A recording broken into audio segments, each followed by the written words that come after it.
Diberi pinjaman kehidupan itu merupakan sebuah kesempatan bagi kita untuk terus menempa diri, meningkatkan kedewasaan. Karena Allah menyatakan di Quran, tidaklah aku memanjangkan umurmu kecuali untuk berfikir. Jadi kata Quran, panjang umur itu tujuannya adalah agar kita bisa berfikir. Apa artinya berfikir? Berfikir itu bukan menghitung uang. Berfikir itu bukan menghafal itu, menghafal ini, bukan. Berfikir berarti menggunakan pikiran. Kapan kita menggunakan pikiran dan siapa pengguna pikiran itu? Karena pikiran ini adalah instrumen, alat, maka pengguna pikiran itu adalah kesadaran kita. Jadi siapa orang yang berpikir adalah orang yang kesadarannya sudah mampu mengendalikan pikirannya. Karena kebanyakan manusia justru pikirannya yang mengendalikan kesadarannya. Sehingga kebanyakan manusia setiap saat tidak menjadi diri sejatinya, hanya menjadi diri palsunya. Itu yang disebut dengan ego. Ketika hidup dikendalikan oleh ego, bersiap-siap saja untuk mengalami berbagai macam masalah, penderitaan, kesedihan, itulah. Tetapi mereka itu yang namanya penderitaan, kesedihan dihadirkan oleh semesta hanya untuk menegur kita bahwa hidup kita ada yang harus diperbaiki.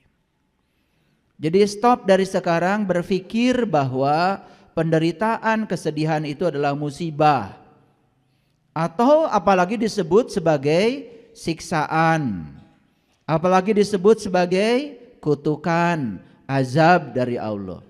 Mana mungkin Allah yang maha cinta, maha pengasih, maha penyayang mengutuk hambanya sendiri. Mana mungkin Allah yang maha cinta, maha pengasih, maha penyayang menghinakan ciptaannya sendiri. Jadi kita ini selama ini mempersepsi Allah itu bertolak belakang terkadang dengan sebutan-sebutan yang kita sampaikan kepada Allah.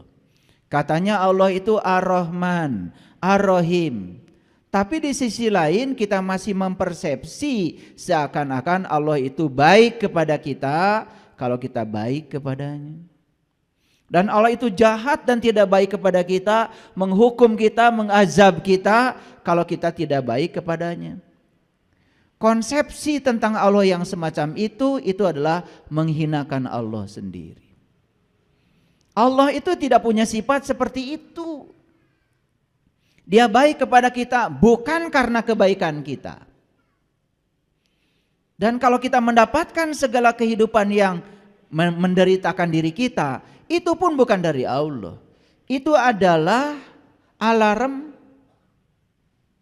peringatan, akibat yang ditimbulkan oleh tindakan kita sendiri. Sederhana saja, kadang-kadang kita suka berbicara, semoga penyakit saya segera dicabut oleh Allah. Suka begitu kan? Itu cara berbahasa yang tidak sadar. Secara tidak langsung kita sedang menuduh kepada Allah seakan-akan Allah yang menanamkan penyakit itu pada diri kita. Lalu kita bilang semoga Allah mencabut penyakit itu. Padahal di Quran tidak ada kata-kata Allah memberikan penyakit, tidak ada. Tapi kata-kata bahwa Allah menyembuhkan penyakit ada. Fa iza maridtu fahuwa yasfin. Apabila kamu sakit, aku yang menyembuhkan. Ada ayatnya. Tetapi sakit itu bukan dari Allah. Sakit itu dari perbuatanmu sendiri. Nah, segitu cinta kasihnya Allah yang luar biasa, kamu saja yang membuat penyakit, Allah yang menyembuhkannya. Tidak pernah Allah mengatakan, karena kamu yang bikin penyakit, kamu sendiri yang harus tanggung jawab. Enggak begitu Allah. Jadi kita menempatkan Allah saja masih salah. Persepsi kita tentang Allah masih keliru. Itu yang dikatakan Allah dalam hadis kursi, aku bergantung sangkaan kamu. Jadi Allah itu menyatakan dirinya sebagai Rob. Rob itu adalah kehadiran, keberadaan. Kehadiran dan keberadaannya sudah cukup membuat segala sesuatu terjadi. Tetapi yang ingin menjadikan itu terjadi, itu adalah kita sendiri. Jadi kun fayakunnya Allah itu adalah beliau hadir sebagai fasilitator untuk membuat segala sesuatu terjadi. Tapi yang ingin segala sesuatu terjadi itu adalah kita sendiri. Kita sang kreatornya, kita sang penciptanya. Allah itu hanya mengikuti apa yang kita pikirkan, yang kita rasakan, yang kita bicarakan, yang kita lakukan berulang-ulang. Itu yang namanya doa. Pahami itu. Kalau ingin hidup menakjubkan, pahami itu. Makanya kita harus keluar dari zona nyaman kita, keluar dari kampung kita. Makanya di Quran surat An-Nisa ayat 66 Allah mengatakan, bunuhlah dirimu, keluar kamu dari kampungmu. Itu perintah. Dan jika kamu melaksanakan itu, maka itu lebih baik bagi kamu dan akan menguatkan imanmu. Itu Quran. Apa yang harus kita bunuh? Bunuh ego kita, bunuh diri palsu kita. Karena selama ini kita hidup dikendalikan oleh ego, diri palsu kita. Itu yang bernama pikiran. Pikiran mana yang disebut dengan ego? Pikiran yang belum tersentuh oleh cahaya ilahi. Saya pastikan ya, setiap pikiran yang belum diterangi oleh cahaya ilahi, belum ketemu nur ala nur, belum ketemu matahari ruhani dalam dirinya, itu yang disebut dengan pikiran gelap. Dan itu yang selama ini mengendalikan kita, cuman kita tidak sadar. Oleh karena itu hari ini saya akan memberikan hadiah buat kita semua. Saya akan membuka rahasia berserah diri. Karena selama ini kita cuma bicara, ayo kita berserah diri, ayo kita berserah diri. Caranya seperti apa sih berserah diri itu? Sama seperti kita disuruh untuk ingat kepada Allah.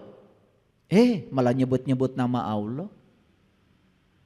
Padahal ingat dan menyebut itu berbeda.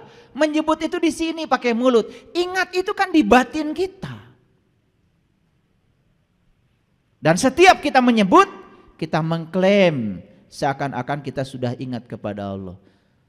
Itulah sesungguhnya kita selama ini, gak jelas.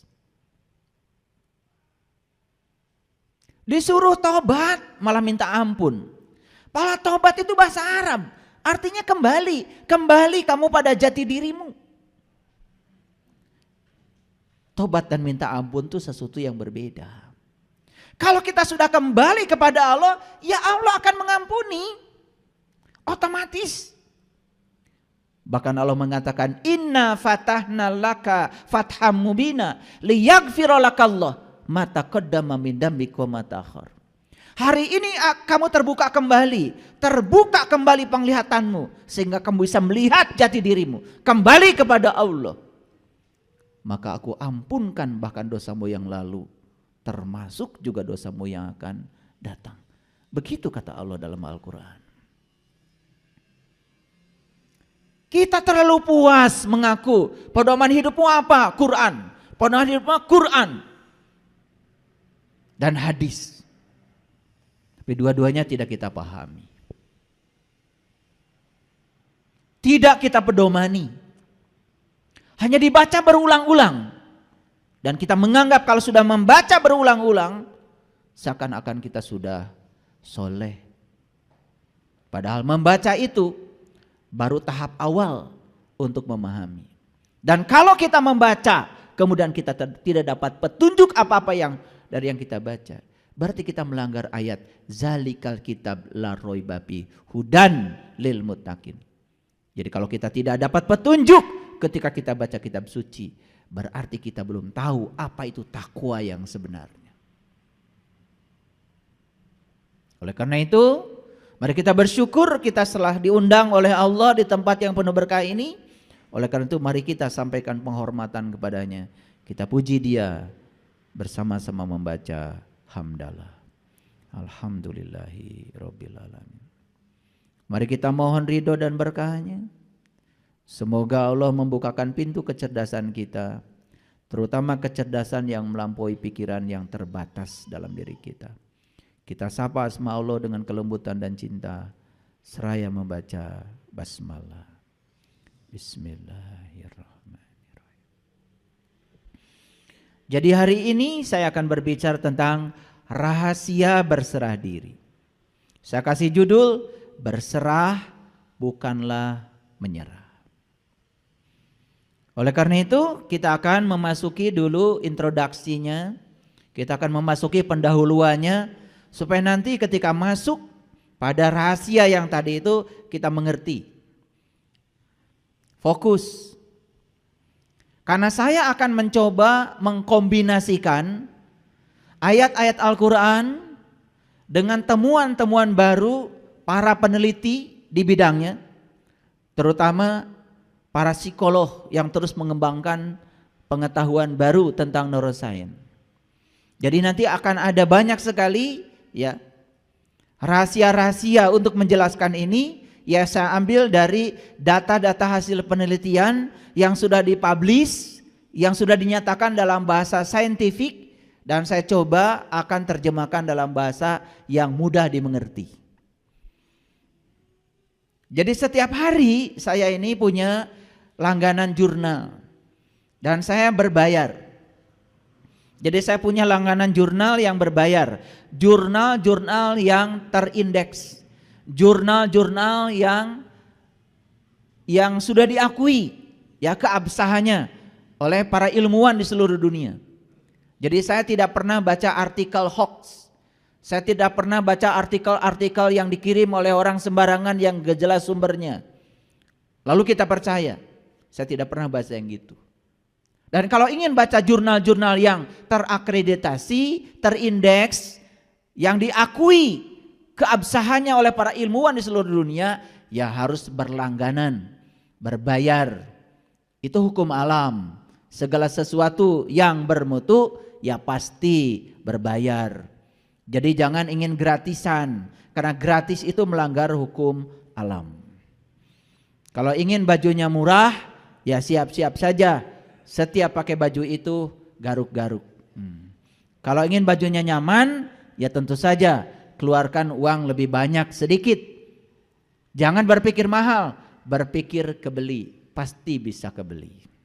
Kalau berpikir mahal, ya sudah, kata mahal itu sendiri sudah menghalangi rezeki datang. Makanya ketika kalian pergi ke toko sepatu, lihat sepatu mahal, kemudian kalian bilang, mahal, seumur hidup gak akan bisa pakai sepatu itu. Tapi kalau berkata, pasti saya akan pakai, akan ada rezekinya. Jadi itu yang disebut dengan like attracts like, hukum tarik menarik. Jadi sebetulnya yang membatasi rezeki kita adalah pikiran kita, kata-kata kita sendiri. Hati-hati itu. Itu yang menyebabkan hidup kita tidak menakjubkan. Karena kita berfokus pada kekuatan negatif pada diri kita, tidak berfokus pada kekuatan positif yang ada pada diri kita, yang disebut dengan cinta. Jadi cinta itu lebih luas lagi, bukan sekedar rasa perasaan kepada sesama, tapi cinta yang lebih besar lagi adalah kekuatan positif yang Allah berikan pada setiap manusia. Dan siapa yang bisa menggunakan kekuatan itu, maka hidupnya akan menakjubkan. Dan siapa yang tidak bisa menggunakan kekuatan itu, hidupnya akan penuh dengan penderitaan. Hanya itu saja. Ini bahasanya bahasa sains. Oleh karena itu, tolong fokus. Karena ini penting. Kita baca dulu Quran surat Ali Imran ayat yang ke-102. Ayat ini sering dibaca setiap khutbah Jumat. Saking sering dibaca sampai kita tidak pernah tahu isinya apa. Saking seringnya dibaca. Saya perdengarkan ya. A'udzubillahi minasyaitonirrajim. Bismillahirrahmanirrahim. Ya ayyuhallazina amanu taqullah haqqa tuqati wa la tamutunna illa wa antum muslimun. Bahkan sudah bosan mungkin dengar ayat ini, saking gak ngertinya atau saking sering dibacanya dan tidak pernah dijelaskan. Oleh karena itu saya kasih tahu, kebenaran itu sangat sederhana. Karena kebenaran diletakkan di tempat-tempat yang sederhana. Kalau ada orang yang bercerita kebenaran ruwet, itu berarti bukan kebenaran. Karena ciri kebenaran itu sederhana. Saya masih ingat kata-kata Einstein dalam bukunya, sains itu adalah pemurnian pola pikir sehari-hari. Jadi sebetulnya apa yang sehari-hari kita dengar, kita lihat dimurnikan dalam bentuk logika yang murni dan jujur, itu menjadi sains. Jadi apa yang nampak sehari-hari kemudian dimurnikan. Itu saja sains. Misalnya saya tanya, kenapa kalian semua sekarang bisa melihat saya? Kan melihat itu sehari-hari kita lakukan. Tapi begitu kita mencari jawabannya, itu bisa berlembar-lembar tidak ketemu jawabannya. Dijawab karena saya punya mata, misalnya. Orang mati juga punya mata tidak bisa lihat. Sehingga jawaban yang pertama hancur. Tidak memiliki lagi kekuatan. Betul? Sekarang dijawab lagi, kenapa Anda bisa melihat saya? Karena saya bernafas. Cukup? Belum cukup. Betul, karena kehadiran nafas, maka sang hidup pada diri kita memberi daya pada mata kita. Sehingga mata kita bisa melihat. Tetapi proses melihat itu seperti apa? Oh, dijelaskan karena ada cahaya datang pada benda, memantulkan cahaya benda pada mata, ditangkap oleh retina, kemudian dibiaskan ke dalam layar di mata kita. Cukup? Belum cukup. Bagaimana kita bisa menyatakan ini si A, ini si B, ini si C? Bagaimana cahaya itu dirubah menjadi sinyal-sinyal listrik? Bagaimana otak kita mengerti? Kalau yang kita lihat itu pisau, yang kita lihat itu mangkuk, yang kita lihat itu sehingga kita bisa menyebutnya. Sampai akhirnya kita tidak menemukan jawaban lagi. Hanya proses sehari-hari tentang melihat kita aja tidak pernah tahu. Betul atau tidak? Kenapa kita tidak sampai di situ? Ya karena kita memang tidak pernah peduli terhadap semua itu. Belum lagi, kenapa kita bisa merasakan geli? Ayo. Nanti kalau ditelusuri jawabannya, nggak akan ketemu. Kenapa kita bisa membedakan ini panas, ini dingin? Gimana saraf kita secerdas itu? Sehari-hari kita cuman panas, manitiis, cuman gitu aja. Tapi mengapa kita bisa merasakan panas dan dingin? Bagaimana sel-sel saraf kita bisa membedakan itu? Pernah bertanya? Itulah. Semuanya abai. Akibatnya kita ya gitu-gitu aja kesadarannya. Tidak meningkat dari waktu ke waktu. Sama seperti saya bacakan ayat ini. Ayo kita dengarkan. Ya ayyuhallazina amanu. Stop sampai situ dulu. Hai orang-orang yang beriman. Kalau orang yang sadar ketika begitu mendengar itu. Hai orang-orang yang beriman. Dia pasti berpikir. Siapa yang dihaikan? Saya atau bukan? Jangan ngaku-ngaku dulu. Jangan ngaku-ngaku dulu. Kita terlalu biasa ngaku-ngaku barijeng tadi aku. Begitu di Quran ada kata-kata, hai orang-orang yang beriman, langsung saja serempak semasjid peserta Jumatan mengatakan saya. Begitu? Itu yang disebut dengan rarasaan. Bukan rasa. Rasa dan rarasaan itu beda. Rasa dengan perasaan itu berbeda. Perasaan itu hanya pengakuan saja. Sedangkan rasa itu kebenaran. Coba kalau ditanya. Matahari terbit dari mana? Dari timur. Terbenam di sebelah mana? Di barat. Perasaan atau rasa itu? Perasaan atau rasa? Tuh. Membedakannya gitu aja kalian belum tahu. Itu hanya perasaan kita saja. Kan matahari mah cicing. Kecuali matahari itu pagi-pagi nongol. Terus yang matahari itu kemana-mana. Cicing. Matahari itu adalah pusat tata surya. Yang bergerak itu bumi kita. Bumi kita tuh bergerak. Di samping dia berevolusi, dia juga berotasi. Dia tuh berotasi gini sambil berevolusi. Nah, bergerak di sumber rotasinya namanya rotasi. Mengelilingi sumber rotasi matahari itu namanya berevolusi. Kartos? Jadi matahari mah nggak pernah kemana-mana. Yang bergerak itu bumi. Sehingga akibat bumi itu berotasi dan berevolusi, terjadilah siang dan malam. Jadi terbit dan terdemnya matahari itu bukan berarti matahari itu pagi-pagi datang, sore tidak ada. Bukan begitu. Karena bumi kita yang berrotasi dan berevolusi.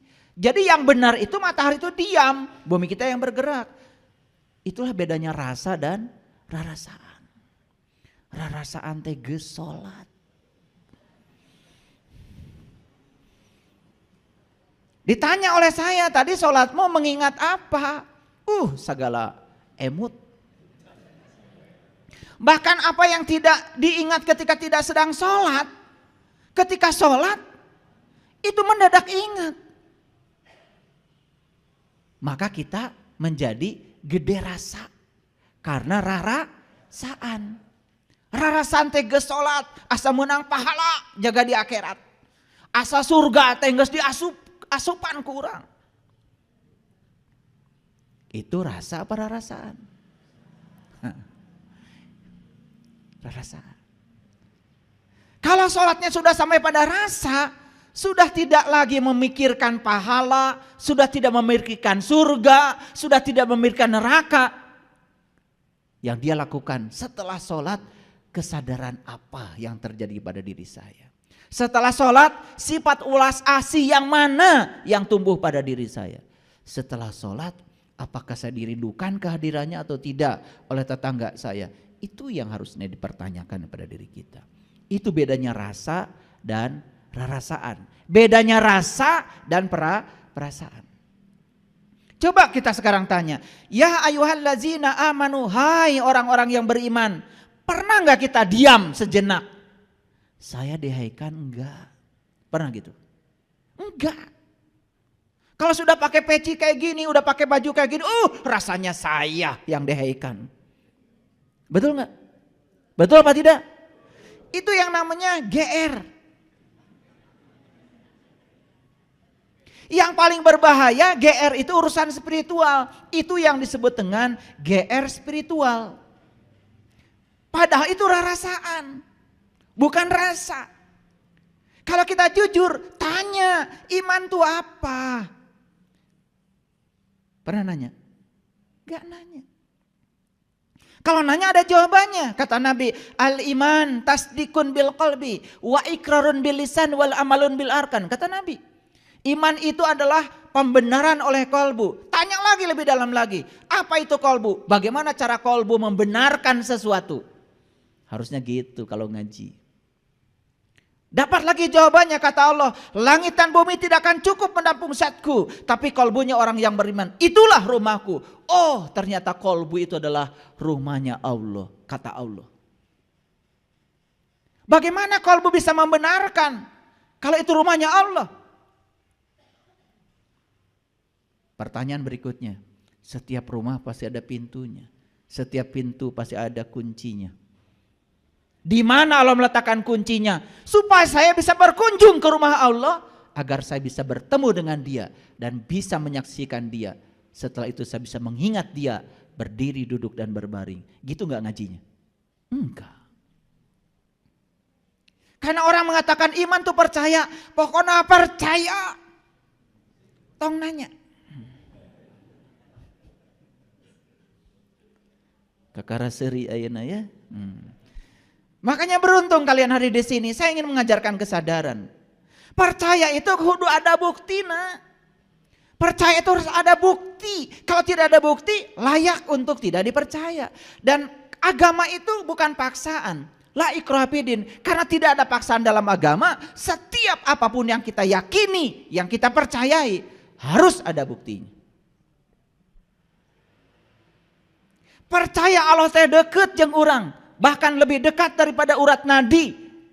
Diri kita sudah membuktikan? Sudah membuktikan? Kumaha rek percaya. Tidak tertarik untuk membuktikan itu.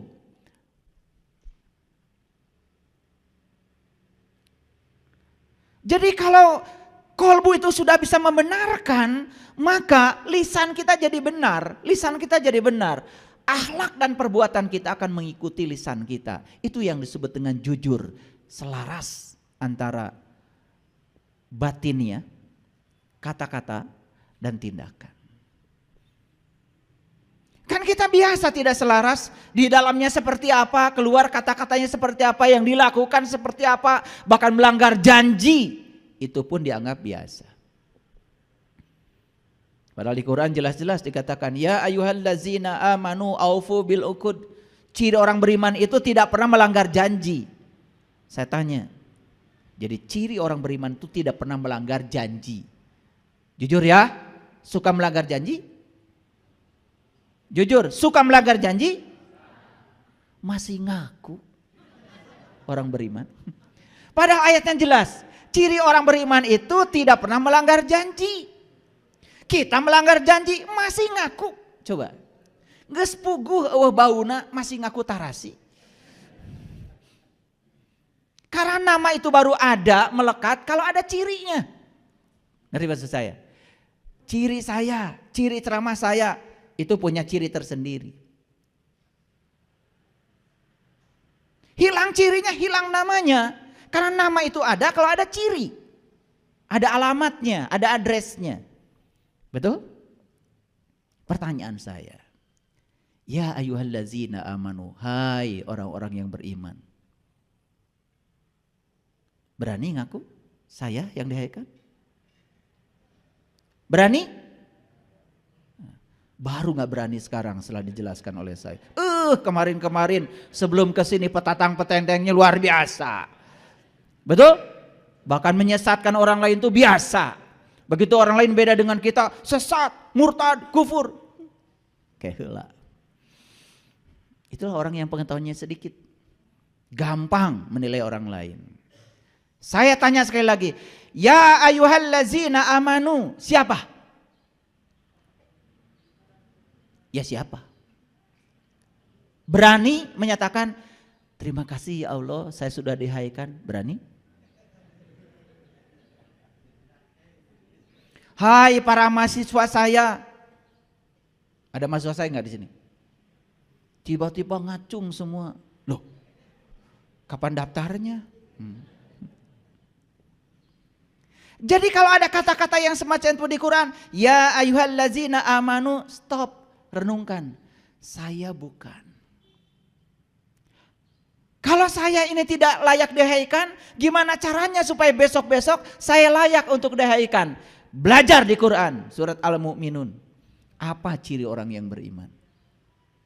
Hadirkan ciri itu pada diri kita. Setelah hadir ciri-cirinya, baru dengan percaya diri mengatakan, semoga saya ya Allah.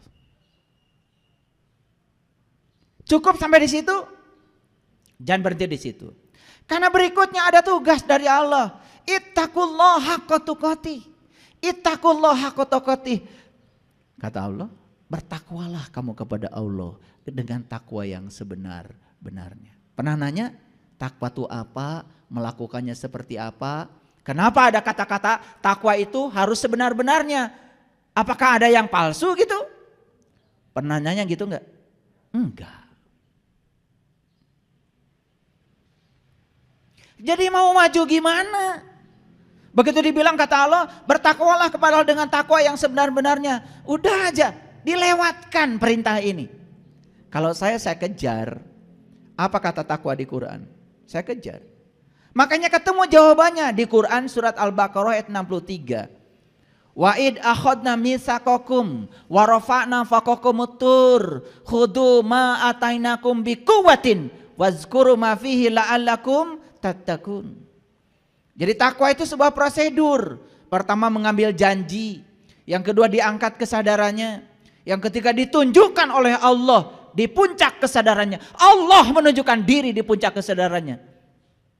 La'allakum wazkuru ma fihi. Setelah Allah menunjukkan dirinya, bertajali dalam dirinya, baru kata Allah, wazkuru ma fihi. Ingat yang aku tunjukkan kepada kamu.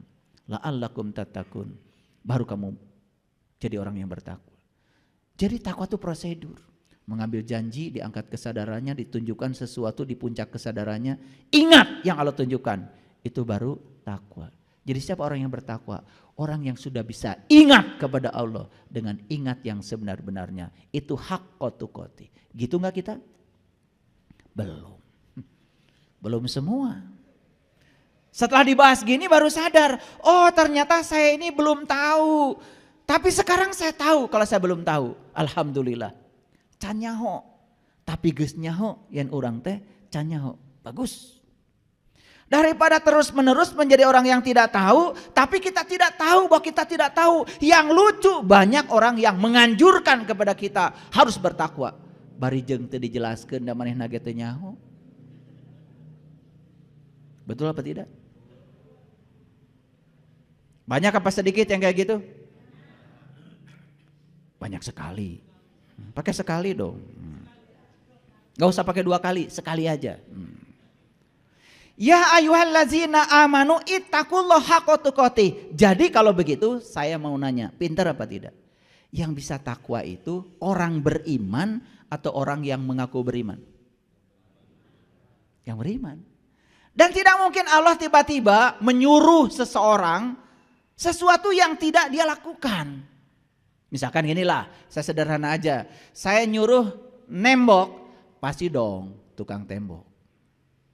Gak mungkin saya nyuruh nembok ibu-ibu sebelah sini, gak mungkin. Salah saya memberikan perintah.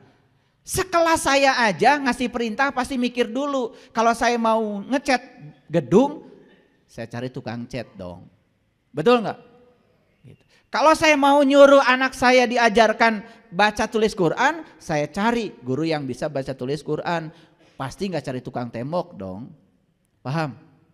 Sekelasnya Allah nyuruh kita bertakwa, pasti itu ada pesannya. Makanya yang disuruh bertakwa di ayat ini siapa? Hanya orang beriman. Karena hanya orang berimanlah yang bisa menjalankan takwa. Masuk akal? Nah, kenapa kita selama ini tidak bisa menjalankan takwa? Karena belum beriman. Ngaku-ngaku doang. Supaya pengakuannya diakui, udah pakai dandanan macam-macam. Itu makanya ada lagu Pak Haji sorban palid. Da palid sorban oge. Pak Haji sorban palid itu orang yang sudah haji, tetapi sesungguhnya dia tuh tidak tahu apa esensinya haji. Berkunjung ke Baitullah, tetapi tidak tahu siapa yang harus dikunjungi. Palid dah sorbana. Orang tua kita mau ngasih pelajaran tuh luar biasa. Ya. Nah, palid itu bahasa Arabnya mabur. Paham ya? Ya. Udah stop dulu sampai situ. Karena ini kajiannya rahasia berserah diri dulu. Tapi tangkap dulu maksud saya. Siapa yang bisa bertakwa? Jawab dulu. Orang beriman. Apakah orang yang mau beriman bisa melakukan laku takwa? Gak akan bisa. Laku takwa itu spesial. Spesial. Karena kalau tadi saya jelaskan yang namanya takwa itu mengambil janji, diangkat kesadarannya, ditunjukkan sesuatu di kesadarannya. Allah bertajali seperti bertajalinya kepada Nabi Musa. Falamma tajalla rabbuhu lil jabal. Ketika aku bertajali di puncak kesadarannya Musa. Lalu Musa tersungkur dan mengatakan qala subhanaka tubtu ilaika wa ana awwalul mu'minin. Itulah awalnya imannya Musa. Kapan kalian mau bertajali kepada dia? Kapan mengawali iman? Tiba-tiba ngaku-ngaku sudah menjalankan takwa. Karena takwa itu sangat spesial. Tapi selama ini dengar kata-kata itu? Kita hanya menjalankan apa yang didengar kata orang. Yang penting sudah pakai baju takwa, langsung petantang petenteng jadi orang yang bertakwa. Nanti buka Quran surat Al-Baqarah ayat 63 ya, sampai di rumah. Nah, pertama syaratnya harus iman, yang kedua kalau dia bisa menjalankan laku takwa, hadiahnya apa? La tamutunna illa wa antum muslimun. Makanya kamu akan menjadi seorang muslim. Bahkan menjadi seorang muslim itu menjadi syarat mati. Kata Allah, janganlah kau mati kecuali kamu harus sudah menjadi muslim. Sayang sekali, muslim itu didangkalkan oleh kita hanya sebatas sebutan buat orang yang mengaku beragama tertentu. Padahal itu tingkatan tertinggi yang harus dicapai. Iman saja belum, takwa saja yang nggak ngerti, tiba-tiba menyatakan diri sebagai muslim. Aneh apa tidak? Aneh? Aneh. Padahal ayat ini berstruktur, sangat saintifik. Iman dulu yang benar, lakukan takwa secara terus menerus. Hadiahnya adalah kamu menjadi seorang muslim. Kalau hanya mengaku beragama tertentu, mudah apa susah? Mudah. Ditanya sama Pak RT waktu bikin KTP. Ibu teh jenengan saha? Idah. Semoga nggak ada di sini ya. Alamat di mana? Kampung ieu RT sabaraha RW sabaraha. Punten ibu, agama Islam Pak RT. Langsung jadi muslim? Menurut siapa? Menurut Pak RT. Itu yang sering kita tidak sadari. Apakah kita muslim menurut Allah? Pernah gak nanya gitu? Ya Allah, kata Pak RT saya muslim. Apakah kata engkau juga muslim? Pernah nanya gitu? Gak pernah. Kalau saya dari kecil saya nanya. Makanya kita sekarang sangat senang dengan istilah muslim non muslim. Dan kita mengatakan muslim siapa saja yang mengaku. Non muslim siapa saja yang tidak mengaku. Hanya sebatas itu. Padahal bagi saya muslim non muslim itu tidak sekedar itu. Bagi saya muslim siapapun keyakinannya, apapun jalan hidupnya, kalau dia sudah bisa berserah diri secara total kepada Allah, bagi saya itulah muslim. Dan siapapun yang belum bisa berserah diri kepada Allah, malah ngatur-ngatur Allah supaya Allah ngikutin keinginan kahayang manehna, bagi saya mah itu bukan. Bagi saya ya, jangan ikut-ikutan saya. Bagi saya ketemu dengan sahabat-sahabat saya, mohon maaf, akhlaknya lebih bagus. Dititipin uang tidak pernah korupsi, sepeser juga tidak pernah. Keyakinannya berbeda dengan saya. Hidupnya lebih bahagia, berkelimpahan bahkan hidupnya. Bagi saya, jangan-jangan dia, bagi saya itu adalah muslim. Tiap hari menebarkan kebencian terus saja. Menebarkan hoax, fitnah. Beda dikit orang lain dihujat. Hidupnya penuh dengan penderitaan. Jangan-jangan bagi saya nih, kayaknya bukan. Maaf ya. Maaf. Ini supaya kita jujur pada diri kita sendiri. Coba kita perhatikan. Kenapa syarat mati harus menjadi muslim? Kalau syarat mati mengaku beragama tertentu sangat mudah. Padahal urutannya iman saja belum dicapai. Takwa saja tidak tahu. Apalagi menjadi seorang yang berserah diri.